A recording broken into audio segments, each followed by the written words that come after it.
Hello मित्रों, नमः संस्कृताय। मैं आराधना मिश्रा अपने यूट्यूब चैनल संस्कृत आराधना से आप सभी भाई बहनों का हार्दिक स्वागत करती हूँ। तो चलिए फ्रेंड्स, शुरू करते हैं यहाँ से हम प्रश्नों की सीरीज को।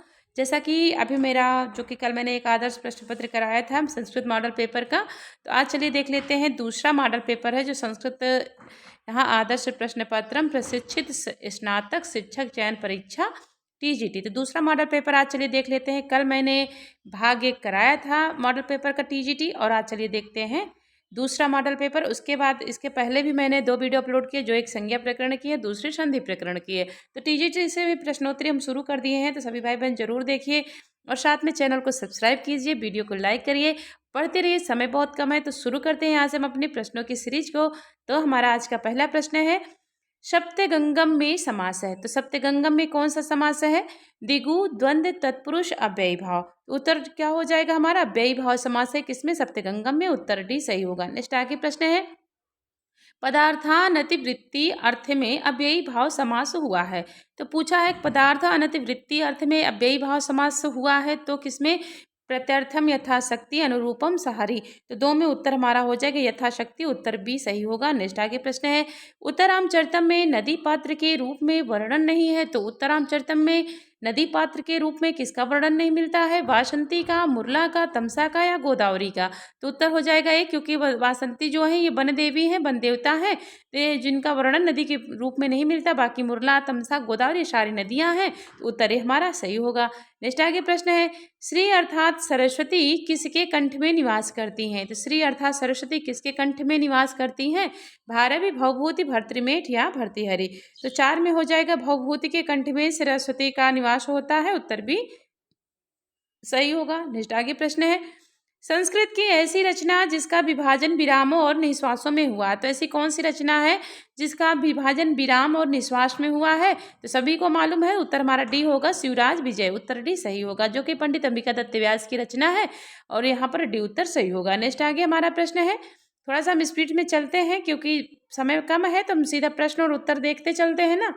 तो और इसके पहले जो वीडियो बनाई उसको भी सीधा सीधा है, आप लोग देखिएगा। बाकी हमारे गुरुजन जो है बहुत अच्छा करा रहे हैं, वहाँ से देखते रहिएगा, और मूल किताबें भी तो है ये हैं। तो यहाँ से हम सीधा प्रश्न और उत्तर ही करा रहे हैं, क्योंकि अपना बनाया हुआ प्रश्न है नहीं, किताबों से जो मिलता है उसी करा देते हैं। अब आगे चलिए देखते हैं। 6 नंबर प्रश्न है कि विद्वत शब्द का विदुषा रूप नहीं बनता है। तो विदुषा रूप कहाँ नहीं बनता है? द्वितीया में, पंचमी में, षष्ठी में या प्रथमा में। तो 6 में हो जाएगा प्रथमा में विदुषा नहीं बनता। बाकी द्वितीया के बहुवचन में बनेगा, पंचमी के एक वचन, षष्ठी के एक वचन में बनेगा विदुषा। उत्तर हमारा डी कहाँ नहीं बनता है? तो प्रथमा में नहीं बनता है। उत्तर डी हमारा सही होगा। नेक्स्ट आगे प्रश्न है, उभयपदी धातु नहीं है। तो उभयपदी धातु कौन सी नहीं है? ज्ञा बोधने, डुकरिये करणे, दुढ़ाए दाने या शिंग स्वप्ने। उभयपदी धातु कौन सी नहीं है? तो 7 में डी होगा, शिंग स्वप्ने धन धातु, जो कि उभयपदी नहीं है। उत्तर डी सही है।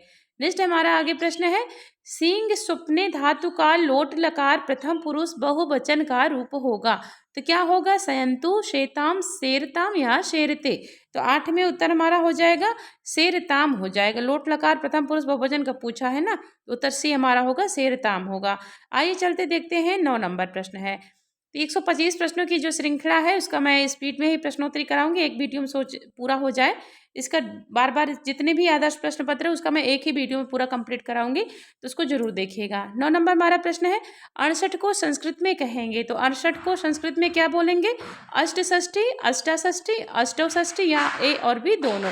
तो 9 में उत्तर हमारा हो जाएगा ए और बी दोनों हो जाएगा, अष्टषष्ठी और अष्टाषष्ठी दोनों हो जाएगा। ए और बी दोनों होगा, 68 को संस्कृत में बोलेंगे। तो डी उत्तर सही होगा। नेक्स्ट आगे प्रश्न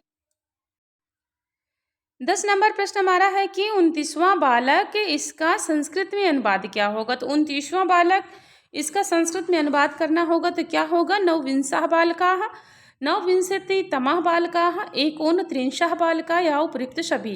तो 10 में उत्तर हो जाएगा उपयुक्त सभी हो जाएगा। नवविंशः, नवविंशतितमः, एकोनत्रिंशः। तो ये जो है उपयुक्त सभी सही, सारे प्रश्न सही हो जाएंगे। डी उत्तर हमारे सही होगा। नेक्स्ट आगे है प्रश्न, चंद्रमसाह रूप बनेगा। तो चंद्रमसाह रूप कहाँ बनेगा? प्रथमा विभक्ति में, द्वितीय विभक्ति में, पंचमी और षष्ठी विभक्ति में या सभी में।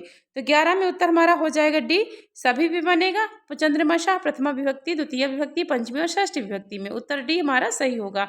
नेक्स्ट हमारा प्रश्न है, नामन शब्द का षष्ठी बहुवचन में रूप होगा, तो नामन शब्द का षष्ठी के बहुवचन में क्या रूप बनेगा? नाम नाम, नाम नाम, नामा नाम या नवा नाम। तो 12 में उत्तर हमारा ए हो जाएगा, नाम नाम हो जाएगा, जो नामन जो कि नाम नामना नामन करके चलता है, उत्तर ए हमारा सही हो जाएगा। षष्ठी के बहुवचन में पूछा है तो नाम नाम हो जाएगा। नेक्स्ट आगे प्रश्न है, सर्वनाम रूप नहीं है, तो सर्वनाम रूप कौन सा नहीं है? सर्वासाम, अमुष्मय, अस्मत्, मनांशी। तो हमारा उत्तर क्या होगा? डी उत्तर सही हो जाएगा, मनांसी, जो कि 13 में ऑप्शन डी सही हो जाएगा। यहाँ पर हमारा सर्वशाम, अमुष्मय, अस्मत् ये सारे सर्वनाम रूप है, लेकिन मनांस जो कि मना, मन से, मनांस करके चलता है, ये नपुंसक लिंग में होगा, जो कि सर्वनाम रूप नहीं है, तो उत्तर डी हमारा सही होगा। नेक्स्ट आगे प्रश्न है, लंग लकार का रूप है, तो लंग लकार का रूप कौन सा है पूछा है? अभूत, अभवः, अभूत या अभूम। तो 14 में उत्तर बी हो जाएगा, अभवा, जो कि लंग लकार के यहाँ पर मध्यम पुरुष एक वचन में बनेगा, उत्तर हमारा बी सही होगा। नेक्स्ट आगे प्रश्न है, लब धातु विधिलिंग लकार का रूप क्या बनेगा? तो लब धातु विधिलिंग लकार का रूप क्या बनेगा? लभध्वे, लभध्वम, लभेध्वम या लेभिध्वे। तो 15 में उत्तर हमारा हो जाएगा सी, लभेध्वम हो जाएगा। लब धातु विधिलिंग लकार का रूप क्या बनेगा? लभेध्वम होगा, उत्तर सी हमारा सही है। नेक्स्ट हमारा आगे प्रश्न है, बीजापुर के नवाब शाइस्ता खान ने शिवाजी को जीतने के लिए किसे भेजा था? तो बीजापुर के नवाब शाइस्ता खान ने शिवाजी को जीतने के लिए किसको भेजे थे? अफजल खान को, मोहम्मद गौरी को, महमूद गजनवी को, औरंगजेब को। तो 16 में उत्तर हमारा हो जाएगा अफजल खान को, उत्तर ए हमारा सही होगा। नेक्स्ट आगे प्रश्न देखते हैं। यहाँ पर दोस्तों मैं जो प्रश्न हमारे महत्वपूर्ण है ना, उसी प्रश्नों को मैं खोज खोज के करा रही हूँ, क्योंकि इधर उधर के फालतू प्रश्न ना रहे, क्योंकि हमारे पेपर में बहुत अच्छे पेपर आ रहे हैं, सरल पेपर और कुछ कठिन प्रश्न पत्र बन रहे हैं। तो जो हमारे टीजीटी की दृष्टि से बहुत महत्वपूर्ण प्रश्न है ना, उसी प्रश्नोत्तरी को मैं देख कर करा रही हूँ, ताकि फालतू प्रश्न हमारे ना आए जो कि सिलेबस से बाहर हो ना। तो यहाँ पर पूछा है आपकी गीप प्रत्यय है, तो गीप प्रत्यय कहाँ पे है? गौरी, कुमारी, गोपी, नर्तकी। तो 17 में हमारा हो जाएगा कुमारी में, जो कि गीप प्रत्यय लगा है, उत्तर भी सही है। नेक्स्ट आगे प्रश्न है, पुनर्वसु वृक्षः पद में संधि है, तो पुनर्वसु वृक्षः पद में कौन सी संधि है? अयादि संधि, वृद्धि संधि, यण संधि या संधि नहीं है। तो 18 में हो जाएगा यण संधि है, पुनर्वश वृक्षः में यण संधि होगी, उत्तर सी हमारा सही होगा। नेक्स्ट हमारा आगे प्रश्न है, आधार की कर्म संज्ञा करने वाला सूत्र कौन सा है? तो आधार की जो कर्म संज्ञा करता है वह सूत्र कौन सा है? अधिशिंगस्थ साम कर्म, अभिनिवश्च, उपानबंध्यांगवशः या उपर्युक्त सभी। तो 19 में हो जाएगा उपर्युक्त सभी होगा। आधार की कर्म संज्ञा करने वाला सूत्र जो द्वितीय विभक्ति में बनता है, अधिशिंगस्थ साम कर्म, अभिनिवश्च, उपानबंध्यांगवशः, उपर्युक्त सभी हो जाएगा, डी उत्तर सही है। नेक्स्ट आगे प्रश्न है, सर्वस्मिन् आत्मा अस्ति यह कैसा आधार है? अभिश्लेषिक आधार, वैषयिक आधार, अभिव्यापक आधार, इनमें से कोई नहीं। तो 20 में हो जाएगा अभिव्यापक आधार, जो कि हर जगह व्याप्त है ना, आत्मा सबके शरीर में है, तो अभिव्यापक आधार हो जाएगा। और मोक्ष इच्छा अस्ति, वैषयिक जो मुझे इच्छा है तो वैषयिक आधार होगा। अभिश्लेषिक जो चिपका रहता है जैसे कट्यास्ते, तो यह हमारा अभिश्लेषिक आधार हो जाएगा। तो यहाँ पर पूछा है सर्वस्मिन् आत्मा अस्ति, तो यह हमारा अभिव्यापक आधार है, सी उत्तर सही है। नेक्स्ट आगे प्रश्न है, अंतरा और अंतरेण पद के योग में किस विभक्ति का प्रयोग होता है? तो अंतरा और अंतरेण के योग, इस पद के योग में किस विभक्ति का प्रयोग होता है? तो उत्तर हमारा बी होगा, द्वितीय विभक्ति का प्रयोग होता है। 21 में उत्तर हमारा यहाँ पर बी सही हो जाएगा। नेक्स्ट आगे प्रश्न देखते हैं। आगे चलिए देख लेते हैं, 22 नंबर प्रश्न है हमारा। प्रश्न है कि पथिका माड़वकम पंथानम प्रक्षति, यहाँ अकथित कर्म क्या है? तो अकथित कर्म क्या हो जाएगा? पथिका माड़वकम पंथानम, बी और सी दोनों। तो यहाँ पर पूछा है कि पथिका माड़वकम पंथानम प्रक्षत, यहाँ अकथित कर्म क्या है? तो 22 में उत्तर बी होगा, माड़वक हो जाएगा, उत्तर बी हमारा सही होगा। नेक्स्ट आगे प्रश्न है, हन धन कत्वतु के योग से रूप सिद्ध होगा। तो हन धन कत्वतु के योग से क्या रूप सिद्ध होगा? हंतवान, हृतवान, हतवान, हनितवान। तो 23 में उत्तर सी होगा, हतवान हो जाएगा, उत्तर सी हमारा सही होगा। नेक्स्ट आगे प्रश्न है, प्रातिपदिकार्थ में विभक्ति होती है, तो प्रातिपदिकार्थ में कौन सी विभक्ति होती है? प्रथमा, तृतीया, चतुर्थी, ए और बी दोनों। तो 24 में उत्तर हमारा हो जाएगा ऑप्शन ए होगा, प्रथमा विभक्ति होती है, उत्तर ए सही होगा। नेक्स्ट हमारा आगे प्रश्न है, सुमेलित करें। तो यहाँ छोटा कर लेते हैं, थोड़ा सा इसको करके देखते हैं। यहाँ पर प्रश्न है कि सुमेलित करें, तो इसका सुमेलित करना है हमें। तो यहाँ पर 25 में क्या सही हो जाएगा? 25 में उत्तर हमारा होगा डी। तो यहाँ पर करना है सुमेलित। तो नावेति क्या है? नावेति विभाषा हो जाएगा, इज्ञणः संप्रसारणम हो गया, और सी सी में क्या हो जाएगा, तो सी हमारा सर्वनाम स्थान हो जाएगा, अचो अंत्यादि टी हो जाएगा और अलो अंत्यादि पूर्व उपधा हो जाएगा। तो यहाँ पर हमारा 5 4 1 2 3 ये हमारा सेनावेति विभाषा इग्गण संप्रसारणम सी सर्वनाम स्थानम अचो अंत्यादि टी और अलो अंत्यादि पूर्व उपधा। यहाँ पर हमारा डी ऑप्शन सही हो जाएगा, उत्तर डी सही होगा।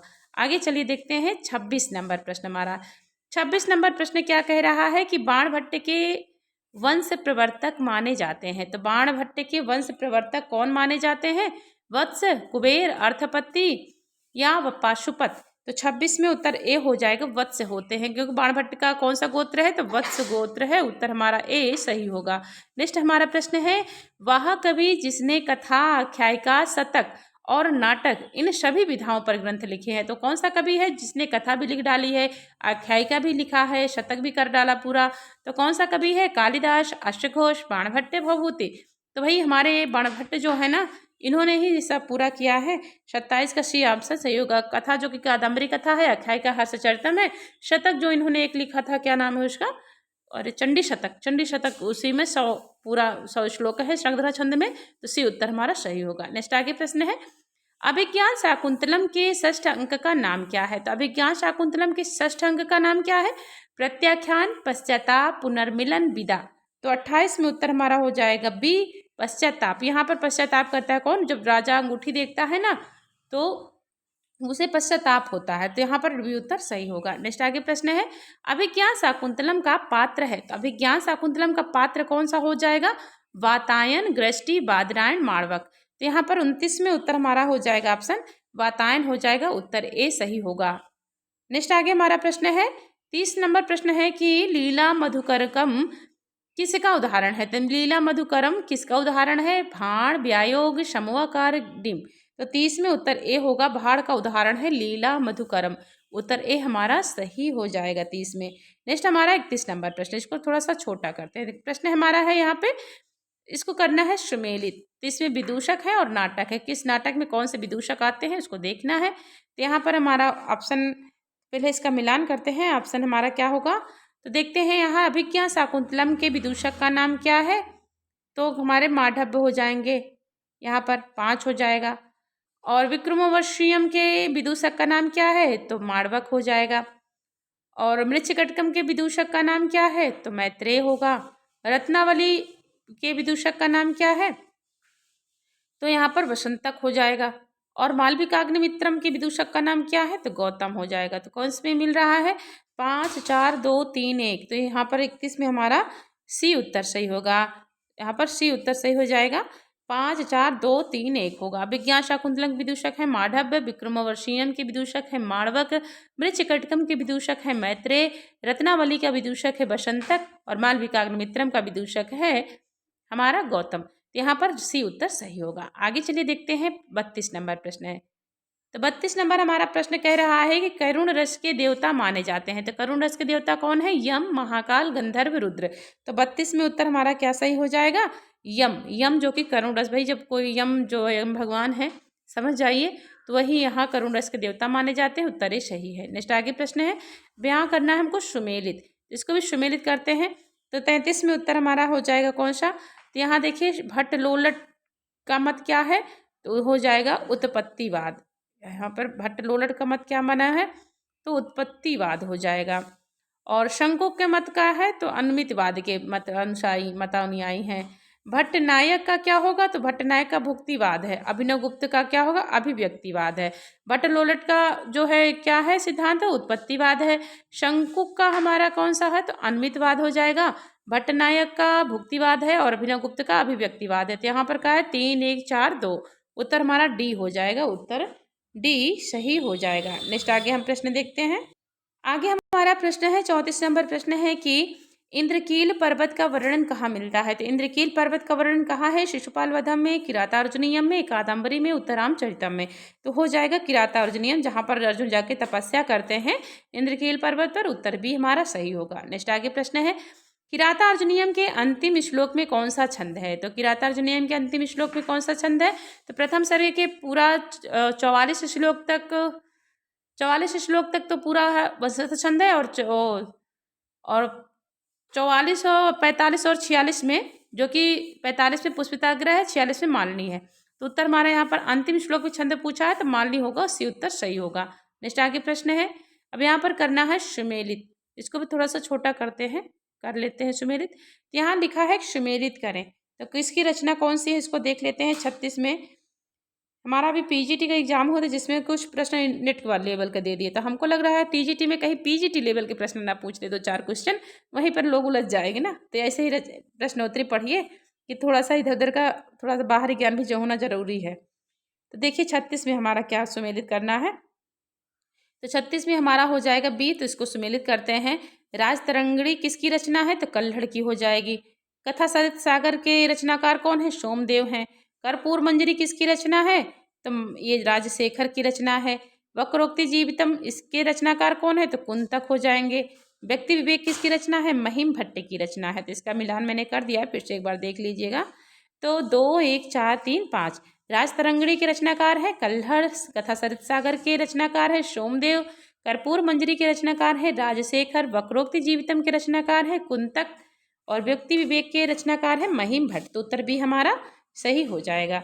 अब आगे चलिए देखते हैं, यहाँ भी करना है हमको सुमेलित, तो थोड़ा सा और बड़ा कर लेते हैं। तो यहाँ पर मैं सुमेलित करना है कि ग्रंथ का मंगलाचरण किस छंद में दिया है, उसको करना है सुमेलित। अभिज्ञान शाकुंतलम का मंगलाचरण किस में है, श्रद्धा छंद में है। उत्तरामचरितम का मंगलाचरण है अनुष्टुप में। कादम्बरी का मंगलाचरण है वंशस्थ। मेघदूतम का मंगलाचरण है मंदाक्रांता। तो अभिज्ञान शाकुंतलम का मंगलाचरण किस छंद में है, श्रद्धा छंद में है। उत्तरामचरितम का अनुष्टुप छंद में है। कादम्बरी का वंशस्थ छंद में है। मेघदूतम का मंदाक्रांता छंद में है। यहाँ पर 37 में उत्तर हमारा हो जाएगा ऑप्शन डी, 4, 3, 2, 1 हो जाएगा। नेक्स्ट आगे प्रश्न है, यहाँ पर देखिए। तो पूछा है कर्ण का आश्रम किस नदी के किनारे है, तो कर्ण का आश्रम किस नदी के किनारे है, तो उत्तर हो जाएगा बी, मालिनी नदी के किनारे है। उत्तर बी सही होगा। नेक्स्ट आगे हमारा प्रश्न आगे चलिए देखते हैं। इसमें सुमेलित करने वाले प्रश्न बहुत दिए हैं, अच्छा भी है, एक प्रश्न से कई प्रश्न मिल जाते हैं। यहाँ पर देखिए सुमेलित करना है। कालिदास की शैली यहाँ प्रसिद्धि क्या है, किस लिए कालिदास प्रसिद्ध हुए हैं, तो उपमा कालिदासस्य। तो हमारा कालिदास के उपमा के हैं प्रधान कवि। और भारवे अर्थ गौरव, तो ये अर्थ गौरव के हैं। भवभूति के करुण रस हैं। माघ में तीनों होता है। उपमा अर्थ गौरव पदलालित। और त्रिविक्रम भट्ट जो कि श्लेष प्रधान, उनकी जो रचना है वो नलचंपू ना, तो पूरा श्लेष में अलंकार में ही उस प्रधान है, तो श्लेष प्रधान शैली है त्रिविक्रम भट्ट की। इसका कौन सा ऑप्शन सही हो जाएगा यहाँ पर, तो देखते हैं 39 में ऑप्शन हमारा कौन सा सही हो जाएगा। तो यहाँ पर ऑप्शन होगा ए ऑप्शन सही होगा। आ में 3 तभी मिलाया था ना कि कालिदास उपमा के कवि हैं, भारव अर्थ गौरव के हैं, और भवभूत जो कि करुण रस प्रधान है, और माघ के तीनों गुण मिलते हैं, त्रिविक्रम जो कि शेष प्रधान शैली के हैं। तो यहाँ पर ए उत्तर हमारा सही हो जाएगा। नेक्स्ट आगे हमारा प्रश्न है, शिखरणी कवि तथा वश्यवाक यह उपाधियाँ किसकी हैं, तो शिखरणी कवि तथा वश्यवाक यह उपाधियाँ किसकी है, भर्तृहरि की, भवभूति की, भारव की या भास की। तो 40 में उत्तर हमारा हो जाएगा भवभूति की उपाधि है। उत्तर भी सही होगा। नेक्स्ट आगे हमारा प्रश्न है, अब यहाँ भी सुमेलित करना है, जो कवि हैं उनका निवास स्थान कहाँ कहाँ बसे हुए, कहाँ उनका जन्म हुआ था। तो यहाँ पर देखते हैं, तो यहाँ पर ऑप्शन क्या होगा, बाणभट्ट का निवास स्थान क्या है, प्रीतिकूट। प्रीतिकूट नामक गांव में बाणभट्ट का जन्म हुआ था। और भारत के क्या है, तो अचलपुर हो जाएगा। कल्हड़ का क्या है, तो कल्हड़ कश्मीर के निवासी हैं। और राजशेखर महाराष्ट्र के निवासी हैं। तो उत्तर क्या होगा यहाँ पर, 2, 1, 4, 3, तो डी उत्तर सही हो जाएगा। ये डी उत्तर जो नीचे वाला है यहाँ पर हमारा, ये डी उत्तर सही होगा। 2, 1, 4, 3 होगा। बाणभट्ट का निवास स्थान माना गया है प्रीतिकूट, भारत का अचलपुर है, कल्हड़ का कश्मीर है, राजशेखर का महाराष्ट्र है। आगे है प्रश्न हमारा 42 नंबर। प्रश्न कह रहा है कि चित्रभानु और राजदेवी के पुत्र का नाम क्या है, तो सबको मालूम है किसके पुत्र हैं, इनके नाम क्या है, तो बाणभट्ट है। उत्तर हमारा डी सही होगा। नेक्स्ट आगे प्रश्न है, बालकाः अस्मान पश्यन्ति इसका वाच्य परिवर्तन होगा, तो बालकाः अस्मान पश्यन्ति इसका वाच्य परिवर्तन करते हैं, तो ये जो कि बालका प्रथमा का बहुवचन में है, तो यहाँ पर क्या लगेगा, तृतीया का बहुवचन हो जाएगा। तो 43 में उत्तर हमारा क्या होगा, बालिकैः वयम दृश्यामहे हो जाएगा। बालिकैः वयम दृश्यामहे 43 में डी उत्तर सही हो जाएगा। नेक्स्ट आगे चलिए देखते हैं प्रश्न जो कि 44। यहाँ भी हमको करना है सुमेलित। ये देखिए हर जगह सुमेलित करने वाला सिस्टम दे रखा है। देख लेते हैं, क्योंकि सुमेलित करने वाला सिस्टम अच्छा भी है। थोड़ा सा प्रश्नों की गहनता से पता लगता है, एक प्रश्न के साथ कई प्रश्न मिलते हैं। अब इसमें समास दिया है, कौन सा समास किस में होगा, तो 44 में हमारा क्या होगा, घनश्यामा। घनश्यामा में कौन सा समास है, तो कर्मधारय समास है। चोर भयम में हमारा क्या होगा, पंचमी तत्पुरुष समास हो जाएगा। प्रत्यर्थम में अव्ययी भाव समास होगा। वीणा पाणी तो बहुव्रीहि समास हो जाएगा। तो घनश्यामः कर्मधारय समास, चोर भयम में तत्पुरुष समास, प्रत्यर्थम में अव्ययी भाव समास और वीणा पाणी में बहुव्रीहि समास। तो होगा 3 1 2 4, तो उत्तर सी हो जाएगा। यहाँ पर 3 1 2 4 सही हो जाएगा, सी उत्तर सही हो जाएगा। आगे चलिए देखते हैं, 3 1 2 4 44 में सी उत्तर सही है। हाँ, तो यहाँ पर हमारा घनश्याम में कर्मधार है, चोर सही है, सही है। आगे चलिए देखते हैं, थोड़ा सा मिलान कर देते हैं, लेकिन उसमें कन्फ्यूजन बन जाती है, पता नहीं सही मिलान किया है कि नहीं, लेकिन मिलान तो सही करते हैं। नेक्स्ट आगे प्रश्न है, मुहूर्त म्यू कलियुगम गृहीत विग्रह यु चा धर्मा, इस पंक्ति में कौन सा अलंकार है। तो मुहूर्त म्यू कलियुगम गृहीत विग्रह यु चा धर्मा, इस पंक्ति में अलंकार पूछा है, क्या है, उपमा अलंकार, उत्प्रेक्षा अलंकार, रूपक अलंकार, निदर्शन अलंकार। तो 45 में उत्तर बी होगा, उत्प्रेक्षा अलंकार हो जाएगा, उत्तर बी सही है। नेक्स्ट आगे प्रश्न है, शतसुष्टेषु रत्नयान रोप्य स्वदेशम अनैषीत, यहाँ अनैषीत में कौन सा लकार है। यहाँ पर पूछा है शतस, सारे रत्नों को वह जो है उष्टे ऊँटों पर लाद कर अपने वापस देश चला गया ना, अपने स्वदेश लौट गया। तो यहाँ पर पूछा है कि हाँ अनैषीत में लकार क्या हो जाएगा, लंग लुंग लोट लिट।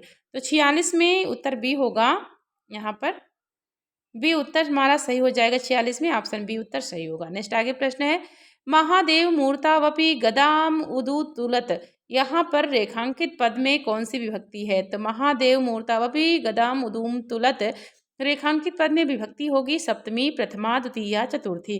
तो 47 में उत्तर हमारा हो जाएगा ए, सप्तमी हो जाएगी, जो कि यहाँ पर पूछा है ना। तो यह देखिए, महादेव मूर्तावपि में सप्तमी विभक्ति हो गई एक वचन में, ए उत्तर सही है। नेक्स्ट आगे प्रश्न है, काव्य प्रकाश में अलंकारों की संख्या है। तो काव्य प्रकाश में मम्मट ने कितने अलंकारों की संख्या बताई है, 67 अलंकार, 70 अलंकार, 4 अलंकार या 65 अलंकार। तो 48 में उत्तर हमारा हो जाएगा ऑप्शन ए, 67 अलंकार है, उत्तर ए सही होगा। नेक्स्ट आगे प्रश्न है, भगवान दम्भोली घटते अमृष्णा, यह वाक्य किस ग्रंथ से है। तो भगवान दम्भोली घटती अमृष्णा, ये कौन कहता है, तो ये ब्रह्मचारी गुरु कहते हैं, किससे, भगवान को संबोधित करते योगी राज से। तो यह वाक्य कहाँ से है, तो हमारा शिवराज विजयम हो जाएगा, उत्तर सी सही होगा। आगे चलिए देखते हैं 50 नंबर प्रश्न, करना है सुमेलित। यहाँ पर कवि है, कवि के माता पिता का नाम दिया है, माता का नाम दिया है, पिता तो नहीं है यहाँ पे। तो सुमेलित करना है, तो अश्वघोष के माता का नाम क्या है यहाँ पर 50 में, तो उत्तर हो जाएगा हमारा यहाँ पर सुवर्णाक्षी। सुवर्णाक्षी बहुत अच्छा नाम लगता है। अश्वघोष की माता का नाम क्या है, सुवर्णाक्षी है। और भवभूत की माँ का नाम क्या है, जतुकर्णी या जातुकर्णी। श्री हर्ष की माता का नाम क्या मिलता है, तो मामल्ल देवी। मामल्ल देवी श्री हर्ष की माता का नाम है। पाणिन की माता का नाम क्या मिलता है, दाक्षी और सुशीला। भारव की माता का नाम सुशीला है। अश्वघोष की माता सुवर्णाक्षी, भवभूत की माता जतुकर्णी, श्रीहर्ष की माता मामल्ल देवी, पाणिन की माता दाक्षी, भारव की माता सुशीला। यहाँ पर उत्तर क्या बनेगा हमारा, तो यहाँ पर 50 में उत्तर हमारा हो जाएगा ऑप्शन सी हो जाएगा। 2 1 4 5 3, 2 1 4 5 3 हो जाएगा, सी उत्तर सही होगा। आगे चलिए नेक्स्ट प्रश्न देखते हैं। 51 नंबर प्रश्न पे पहुँच गए हैं, कितने मिनट में, 23 मिनट पे। प्रश्न है कि चतुर्दश विद्या के अंतर्गत परिगणित नहीं है। तो चतुर्दश विद्या के अंतर्गत परिगणित नहीं है, न्यायशास्त्र, व्याकरणम, ज्योतिष, सांख्य शास्त्र। तो 51 में उत्तर हमारा हो जाएगा सांख्य शास्त्र, जो कि चतुर्दश विद्या के अंतर्गत परिगणित नहीं है, डी उत्तर सही हो जाएगा। नेक्स्ट आगे प्रश्न है, महाकाव्य 5 महाकाव्यों के अंतर्गत नहीं गिना जाता है। तो 5 महाकाव्यों के अंतर्गत कौन सा ग्रंथ नहीं गिना जाता है, नैषधीय चरितम, बुद्ध चरितम, किरातार्जुनीयम, रघुवंशम। तो 52 में उत्तर हमारा बी होगा, बुद्ध चरितम, जो कि ये 5 महाकाव्यों के अंतर्गत नहीं गिना जाता है, बी उत्तर सही है। नेक्स्ट आगे प्रश्न है, बनौकसोपि संतो लौकिज्ञा वयम, यह कथन है। तो बनौकसो अपि संतो लौकिज्ञा वयम, यह कथन किसका है, कणव का, शारंगरव का, शारदत्त का, गौतमी का। तो 53 में उत्तर ए हो जाएगा, कणव का कथन है, उत्तर ए हमारा सही है। नेक्स्ट मेरा प्रश्न है, किस ऋषि का वर्णन कालिदास ने नहीं किया है। तो कौन से ऋषि का वर्णन कालिदास के द्वारा नहीं किया गया है, कण्व का, मारीच का, वशिष्ठ का, जाबली का। तो 54 में उत्तर हमारा हो जाएगा डी, जाबल। जाबल का वर्णन कहाँ मिलता है, तो कहाँ है? इनका वर्णन मिल जाता है हमारा कादम्बरी कथा में, जो कि बाणभट्ट की रचना है। तो डी उत्तर सही है। बाकी कणों का वहाँ पर अभिज्ञान शाकुंतला में, मारिच भी अभिज्ञान शाकुंतला में, वशिष्ठ रघुवंशम में है। तो यहाँ पर जाबाल का वर्णन कालिदास ने नहीं किया है। उत्तर डी सही होगा। नेक्स्ट आगे प्रश्न है, सुकनाथ चंद्रापीठ को किस विषय में उपदेश देते हैं? तो किस विषय में सुकनाथ चंद्रापीठ को उपदेश देते हैं? ब्रह्मा के विषय में, अज्ञान के विषय में, लक्ष्मी के विषय में, मोक्ष के विषय में। तो उत्तर सी होगा, लक्ष्मी के विषय में होता है। सी उत्तर सही है। नेक्स्ट आगे प्रश्न है, परदाराभिगमनम वैदग्ध्यमिति, मृगीश्रमिति, पानम विलासिति, प्रमत्तता शौर्यमिति, यह पंक्ति संबंध है। तो यह पंक्ति कहाँ से ली गई है?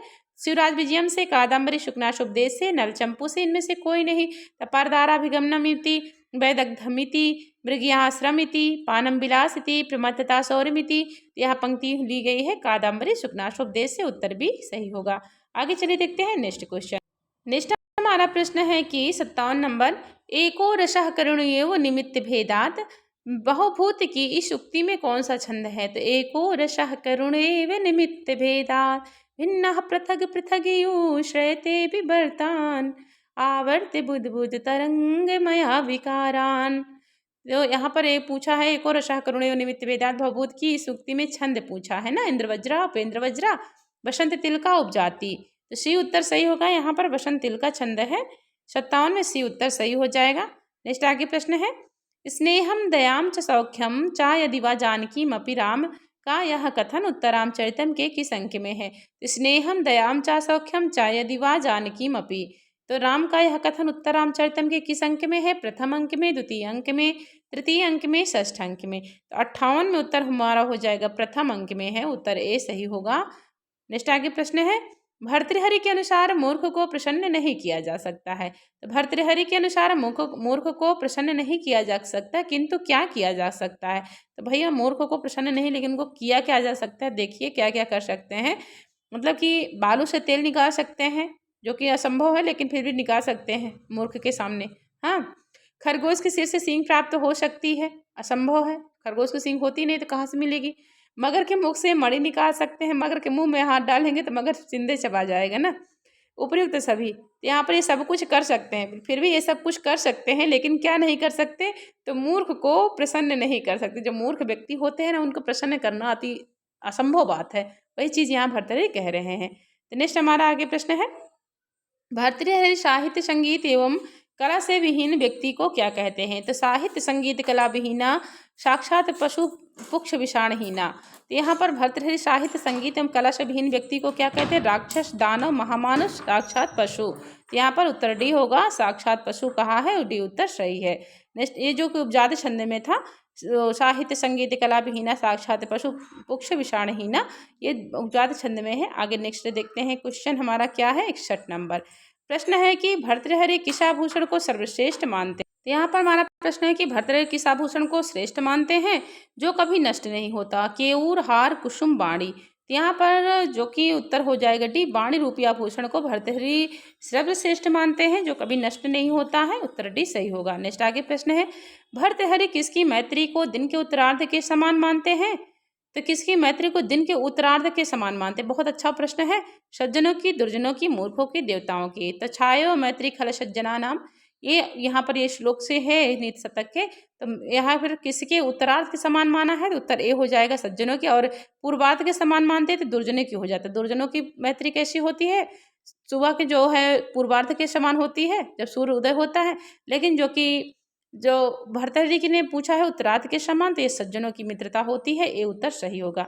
नेक्स्ट हमारा प्रश्न है, मनस्वी कार्यार्थी किसकी परवाह नहीं करते हैं? तो मनस्वी और कार्यार्थी जो मनुष्य होते हैं वह किसकी परवाह नहीं करते हैं? परलोक की, पत्नी की, सुख और दुख की, विद्या की। उत्तर सी होगा, सुख और दुख की परवाह नहीं करते हैं। उत्तर सी सही होगा, वह अपने कार्य में लगे रहते हैं। 63 में उत्तर हमारा सी सही हो जाएगा। नेक्स्ट आगे प्रश्न है, मानुषीषु कथम वा स्यात् अस्य रूपस्य संभवः, इस पंक्ति में किसका वर्णन है? तो मानुषेषु कथम वा स्यात् अस्य रूपस्य संभवः, इस पंक्ति में वर्णन है सीता का, शकुंतला का, लक्ष्मी का, अनुसुईया का। तो 64 में उत्तर हमारा बी होगा, शकुंतला का वर्णन है। बहुत अच्छी सूक्ति है। तो यह अभिज्ञान शाकुंतलम से ली गई है। कहाँ की संज्ञा की है तो नहीं पता, लेकिन ये है शकुंतला का वर्णन यहाँ पर किया गया है। तो विज्ञान शाकुंतलम की सूक्ति है। नेक्स्ट आगे प्रश्न है, प्रश्न हमारा है यहाँ पर 65 नंबर प्रश्न है कि गच्छ पादयोः प्रणम्य निवर्तयनम। अनुसुईया के इस कथन में एनम पद से किसका बोध हो रहा है? बहुत अच्छा प्रश्न है कि सखी जाओ पैरों में गिरकर प्रणाम करो और उनको लौटा के लाओ। तो यहाँ पर एनम पद से पूछा है तो निवर्त एनम, तो उनसे उनको कौन होंगे यहाँ पर? जो भैया साप देके तेज गति से भागे जा रहे हैं, कौन भागे जा रहे हैं? दुर्वासा। उत्तर सी हमारा सही होगा। नेक्स्ट आगे प्रश्न है, नैषधीय चरितम महाकाव्य का अपर नाम पूछा है। तो नैषधीय चरितम जो महाकाव्य, इसका अपर नाम क्या है? लक्ष्मी पदांक महाकाव्य, श्री पदांक महाकाव्यम, या तथा भी दोनों, या आनंद पदांक महाकाव्यम। तो 66 में उत्तर हमारा क्या हो जाएगा? लक्ष्मी पदांक तो हमारा हो जाएगा किरातार्जुनीयम, श्री पदांक हो जाएगा शिशुपाल वधम, और आनंद पदांक महाकाव्य हो जाएगा नैषधीय चरितम। तो 66 में उत्तर डी सही हो जाएगा। नेक्स्ट आगे प्रश्न है, शिवराज विजयम के अनुसार किसने देखा कि केले के झुरमुट में 2-3 पेड़ अधिक हिल रहे थे? तो किसने देखा था? तो यहाँ पर पूछा है शिवराज विजय के अनुसार किसने देखा कि केले की झुरमुट में 2-3 पेड़ अधिक कांप रहे थे? गौर सिंह, श्याम बटु, यवन युवक, ब्रह्मचारी गुरु। तो किसने देखा था? यहाँ पर यह शब्द हो जाएगा प्रश्न में। तो उत्तर ए होगा, गौर सिंह ने देखा था। जो यवन युवक जो था ना, उसे केले के झुरमुट में छिपा हुआ था। तो 67 में उत्तर हमारा क्या हो जाएगा? ए, गौर सिंह हो जाएगा। नेक्स्ट आगे प्रश्न है, आलमगीर की उपाधि है। तो आलमगीर किसकी उपाधि है? शिवाजी की, ब्रह्मचारी गुरु की, औरंगजेब की, अकबर की। तो उत्तर हो जाएगा सी, औरंगजेब की उपाधि और आलमगीर है। उत्तर सी सही होगा। नेक्स्ट आगे प्रश्न है, युधिष्ठिर के समय समाधि लगाकर विक्रमादित्य के समय जागने वाले योगी राज का वर्णन मिलता है। तो किस उसमें मिलता है ग्रंथ में? युधिष्ठिर के समय में समाधि लगाकर विक्रमादित्य के समय में जगे, और विक्रमादित्य के समय में समाधि लगाकर अब औरंगजेब के काल में जगे हैं कौन? महाराज योगीराज। तो यहाँ पर महर्षि मुनि योगीराज जगे हैं। तो यह वर्णन कहाँ मिलता है? तो शिवराज विजयम में मिलता है। उत्तर हमारा डी सही हो जाएगा। नेक्स्ट आगे प्रश्न है, करुणश्च मूर्ति रथवा शरीरणी विरह व्यथेयो वनमेति जानकी। यह सूक्ति किसने कही है? तमसा ने मुरला से कहा है, या मुरला ने तमसा से कहा है? तमसा ने भागीरथी से, या मुरला ने लोपामुद्रा से? तो 70 में उत्तर हमारा हो जाएगा, तमसा ने मुरला से कहा है, करुणश्च मूर्ति रथवा शरीरणी विरह व्यथेयो वनमेति जानकी। तो यहाँ पर ए उत्तर सही हो जाएगा। नेक्स्ट आगे प्रश्न है, वज्रादपि कठोराणी मृदूनि कुष्मादपि लोकोत्तराणाम चेतांसि को न विज्ञातुम अर्हसि। वज्रादपि कठोराणी मृदूनि कुष्मादपि लोकोत्तराणाम चेतांसि को न विज्ञातुम अर्हसि। यह श्लोक किस ग्रंथ से है? तो किस ग्रंथ से है? नित्सतकम से, पंचतंत्र से, उत्तरामचरितम से, या हितोपदेश से। यह जो कि हमारा जो है तो उत्तर सी सही होगा, उत्तरामचरितम से है, सी उत्तर सही होगा। किस कवि ने अपने ग्रंथ का मंगलाचरण स्वरचित श्लोकों से नहीं बल्कि पौराणिक श्लोकों से किया है? तो कौन से ऐसे कवि हैं जिन्होंने अपने मंगलाचरण जो अपने ग्रंथ का है वह पौराणिक श्लोकों से किया है? बाणभट्ट ने, कालिदास ने, भारव ने, अंबिका दत्त व्यास ने। ये हमारे जो अंबिका दत्त व्यास है ना, जो शिवराज विजयम में श्रीमद् भागवत महापुराण से जो लिया है अपना मंगलाचरण, उत्तर डी हमारा सही होगा। नेक्स्ट आगे चलिए 73 नंबर पर। आगे हमारा प्रश्न है 73 नंबर। अब प्रश्न कह रहा है कि अधब्रदर्भाम यह पद प्रयुक्त है। तो अधब्रदर्भाम यह पद किस ग्रंथ में मिलता है? नीत शतकम में, उत्तरामचरितम में, किरातार्जुनीयम में, अभिज्ञान शाकुंतलम में। तो अधब्रदर्भाम स्थली तो यह हमारा सी उत्तर सही होगा, किरातार्जुनीयम में मिलता है। 73 में उत्तर सी होगा। नेक्स्ट आगे प्रश्न है, उदजहार द्रुत आत्मजा गिरहा। तो यहाँ पर गिरह पद में विभक्ति है। तो उदजहार द्रुपद आत्मजा गिरा। तो गिरह पद में विभक्ति पूछा है, कौन सी हो जाएगी? यहाँ पूछा है कि उदा जहार द्रुत आत्मजा गिरह, यहाँ पर गिरह पद में कौन सी होगी? तो गिरह पद में कौन सी विभक्ति होगी? द्वितीया, पंचमी, षष्ठी, उपयुक्त सभी। तो 74 में उत्तर हमारा हो जाएगा ऑप्शन ए, द्वितीय विभक्ति बनेगी।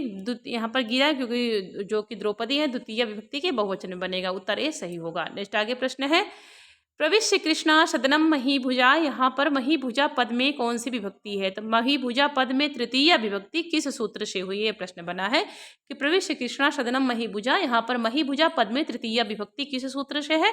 अनुक्ते कर्मण तृतीया, अनुक्ते कर्ता तृतीया, दोनों सही है या इनमें से कोई नहीं? तो 75 में उत्तर हमारा हो जाएगा अनुक्ते कर्तर तृतीया होगा, बी उत्तर सही हो जाएगा। नेक्स्ट आगे प्रश्न है, व्रजन्ति ते मूढ़धियः पराभवं भवन्ति माया विश्वेन मायिनः। प्रविश्य हि घ्नन्ति शठास्तथा विधान असंवृतांग निशिता इवेशवः। व्रजन्ति ते मूढ़धियः पराभवं भवन्ति माया विश्वेन मायिनः। प्रविश्य हि घ्नन्ति शठास्तथा विधान असंवृतांग निशिता इवेशवः। तो यहाँ पर इस श्लोक के कितने पदों में प्रथमा विभक्ति बहुवचन का प्रयोग हुआ है?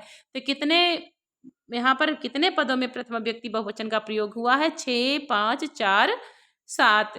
बहुत अच्छा प्रश्न है। अगर ऐसा प्रश्न आयोग पूछा ना तो हम लोग का समय भी तो आराम से चला जाएगा ना। तो 7 जगह पर यहाँ पर प्रथमा विभक्ति का प्रयोग हुआ है। उत्तर डी हमारा 76 में सही हो जाएगा। नेक्स्ट आगे प्रश्न है, विसंकमानो भवतः पराभवम, यहाँ पर भवतः पद किसके लिए प्रयुक्त है? तो विसंकमानो भवतः पराभवम, यहाँ पर भवतः पद किसके लिए है? दुर्योधन के लिए, युधिष्ठिर के लिए, बनेचर के लिए, इनमें से कोई नहीं। तो 77 में हो जाएगा बी, युधिष्ठिर के लिए हो जाएगा। उत्तर हमारा बी सही हो जाएगा।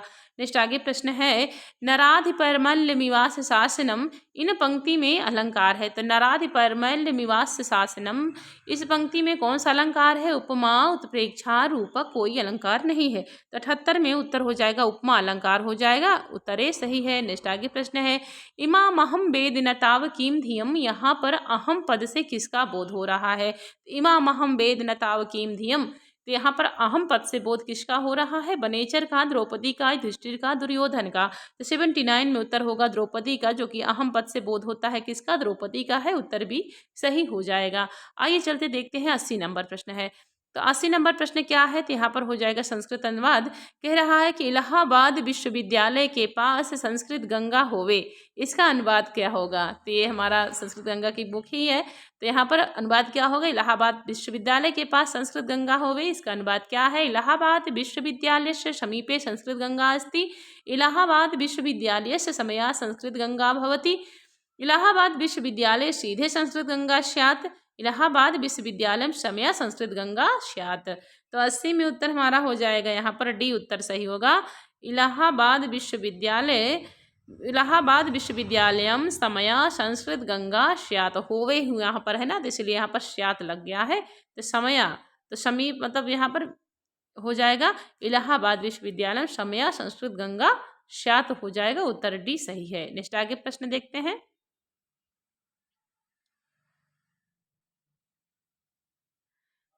नेक्स्ट प्रश्न हमारा आगे है, आगे हमारा प्रश्न 81 नंबर प्रश्न कह रहा है कि सचा कुलपति राध्याक्ष छंदसाम यह प्रयोगता इस पंक्ति में किसका बोध हो रहा है? तो सचा कुलपति राध्याक्ष छंदसाम यह प्रयोगता इस पंक्ति में किसका बोध हो रहा है? वशिष्ठ का, विश्वामित्र का, वाल्मीकि का या कण्व का? तो 81 में उत्तर हमारा हो जाएगा सी, वशिष्ठ का बोध हो रहा है। उत्तर हाँ सी मैंने पूछा था तो ए पे लगा रहे निशान। यहाँ पर हमारा हो जाएगा 81 में हमारा उत्तर सी होगा, वाल्मीकि का हो जाएगा। उत्तर सी सही होगा। उत्तरामचरितम की यहाँ जो कि लास्ट में हमारा है मध्यनांदी, उत्तर सी सही होगा। नेक्स्ट आगे प्रश्न है, नदति सा एष बधू शखा शिखंडी यहाँ किसका कथन है? तो नदति सा एष बधू शखा शिखंडी यह किस, यहाँ पर हमारा प्रश्न है कि 82 नंबर, नदति सा एष बधू शखा शिखंडी यह किसका कथन है? वासंती का, तमसा का, राम का, सीता का? तो 82 में उत्तर ए हो जाएगा, यह वासंती का कथन है। उत्तर ए सही होगा। नेक्स्ट आगे क्वेश्चन देखते हैं 83 नंबर, अद्य खलवायुष्मतोः कुशवलयोः द्वादश जन्मोत्सरस्य, यहाँ द्वादश पद में पूर्ण अर्थ में किस प्रत्यय का प्रयोग हुआ है? तो अद्य खलवायुष्मतोः कुशलवयोर द्वादशस्य जन्मोत्सरस्य, यहाँ पर द्वादश पद में पूर्ण अर्थ में किस प्रत्यय का प्रयोग हुआ है? अच, घई, डट या की प्रत्यय? 83 में उत्तर सी होगा, डट प्रत्यय है द्वादश में। उत्तर सी सही होगा।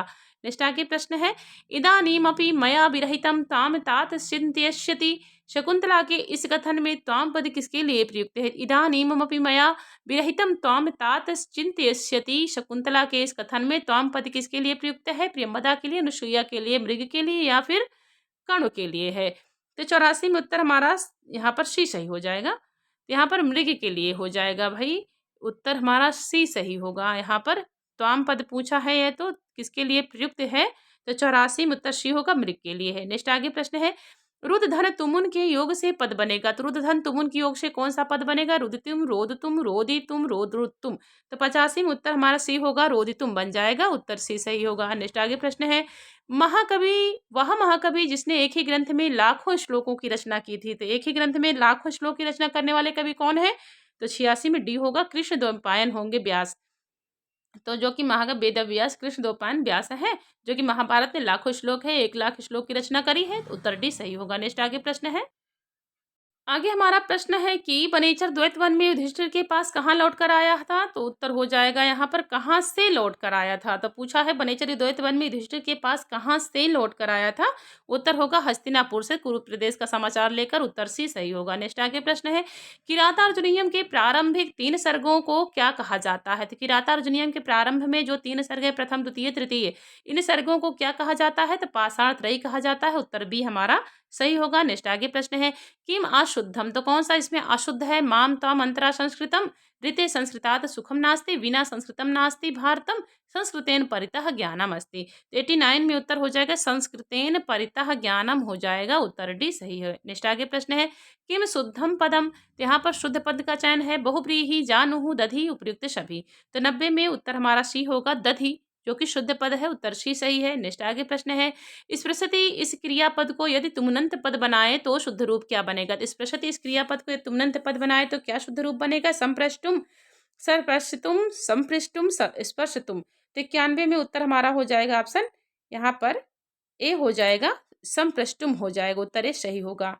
नेक्स्ट आगे प्रश्न है राजन इस शब्द रूप में कितनी बार ज्ञा अक्षर का प्रयोग है। जैसे राज्ञा, राज्ञा, राज्ञे आदि में, तो कितनी बार इसका प्रयोग किया गया है। 9 बार, 8 बार, 7 बार, 10 बार।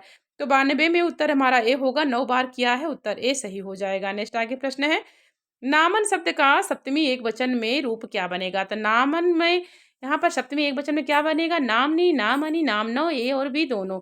तो 93 में उत्तर हमारा डी हो जाएगा, ए और बी दोनों बन जाएगा। उत्तर डी हमारा सही है। नेक्स्ट आगे प्रश्न है ऋट लकार का रूप नहीं है। तो ऋट लकार का रूप कौन सा नहीं है। सक सक्षति, ईस से इक्षति, प्रक्ष से प्रक्षति, अशिष से सेक्षति।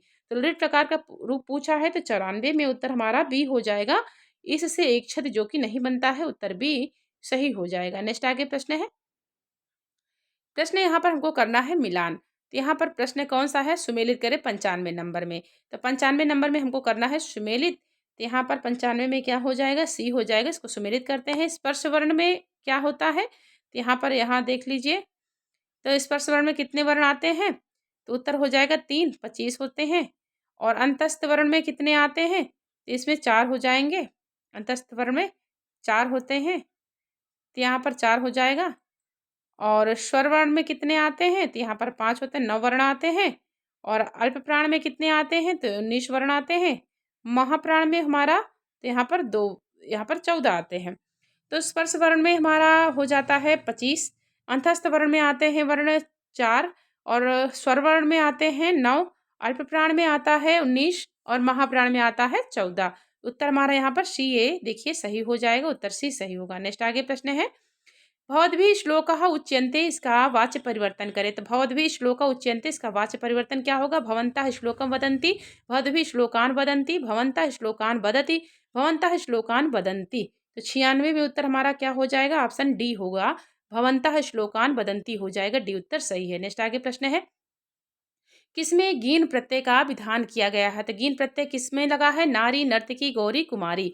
97 में उत्तर ए हो जाएगा, नारी में गीन प्रत्यय विधान किया है। उत्तर ए सही है। नेक्स्ट आगे प्रश्न है तद्धितांत तल प्रत्यय से बने हुए पद किस लिंग में होते हैं। तो तद्धितांत तल प्रत्यय से बने हुए पद किस लिंग में है, पुल्लिंग, स्त्रीलिंग, नपुंसकलिंग या सभी में। तो 98 में उत्तर बी होगा, स्त्रीलिंग में बने हैं।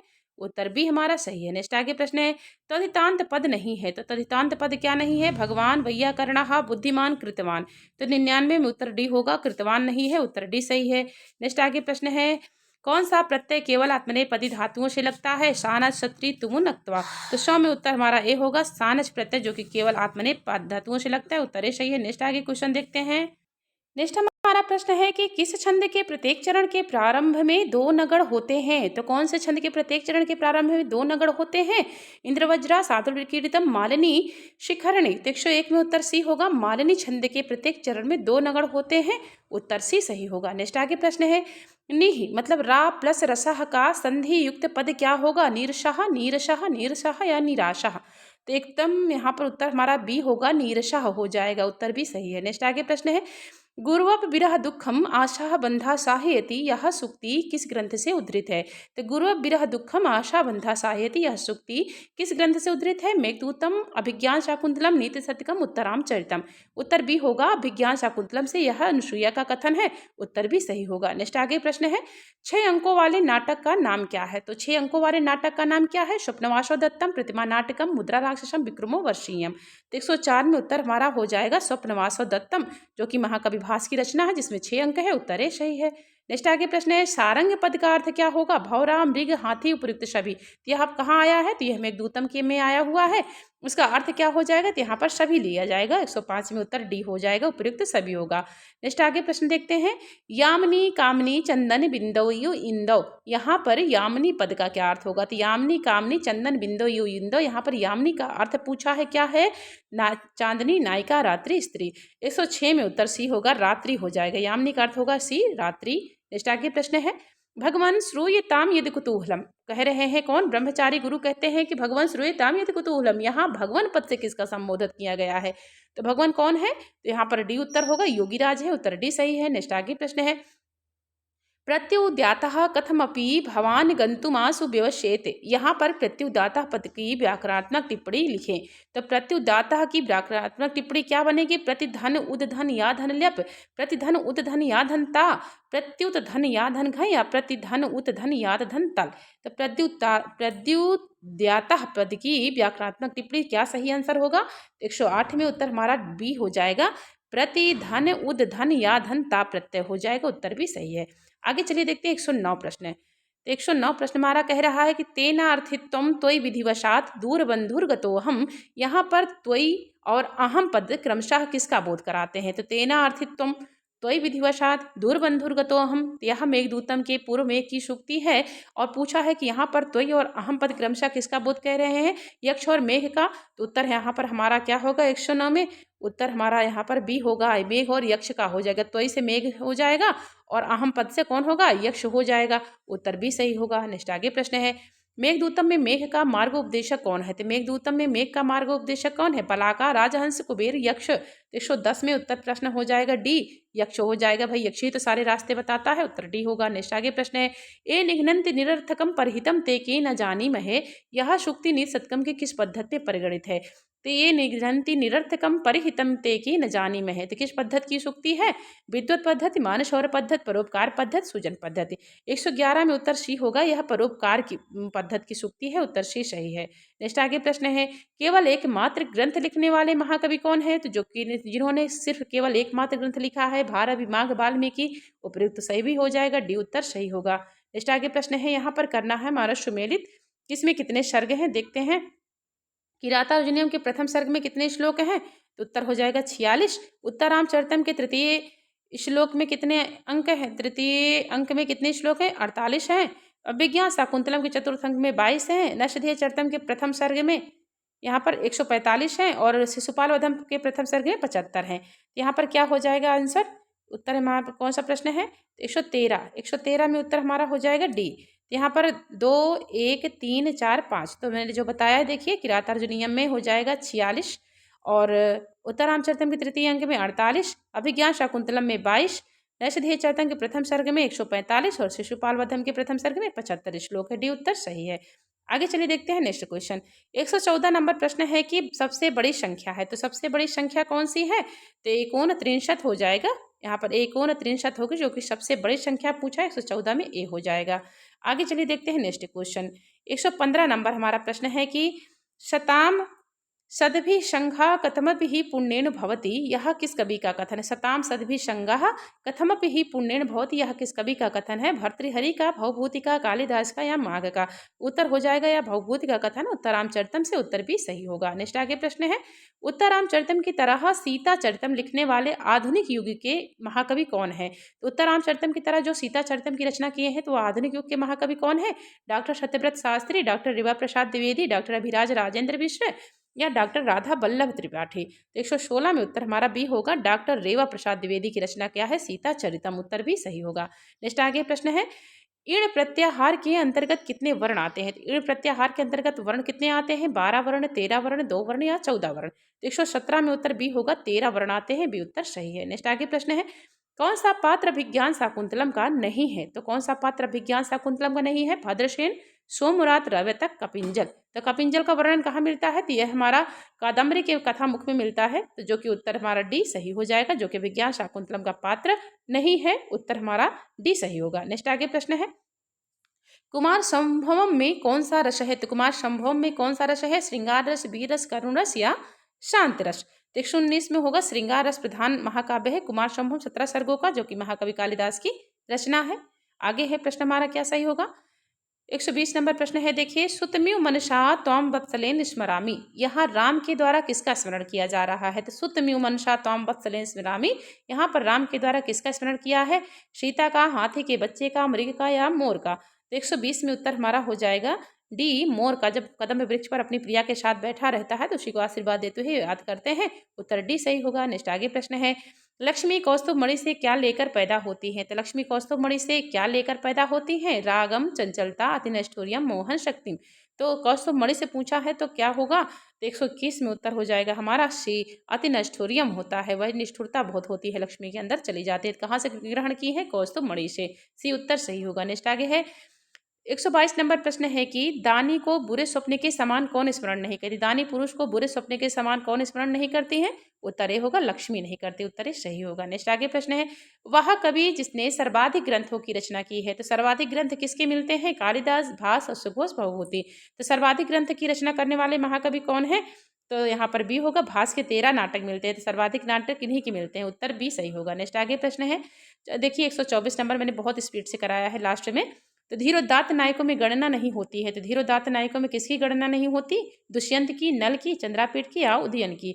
124 में उत्तर होगा उदयन की नहीं है, ये धीर ललित नायक में आते हैं, उत्तर डी हमारा सही होगा। नेक्स्ट आगे प्रश्न है 125 नंबर, श्रृंगार रस प्रधान नाटक नहीं है? तो श्रृंगार रस प्रधान नाटक कौन सा नहीं है पूछा है? अभिज्ञान शाकुंतलम, स्वप्नवासो दत्तम, मालविकाग्निमित्रम या बेणी संहारम। तो 125 में उत्तर डी होगा, यह बेणी संहारम, जो कि महाकवि यहाँ पर डी उत्तर सही है, बेड़ी संहारम, जो कि यह श्रृंगार रस प्रधान नाटक नहीं है, उत्तर डी सही होगा।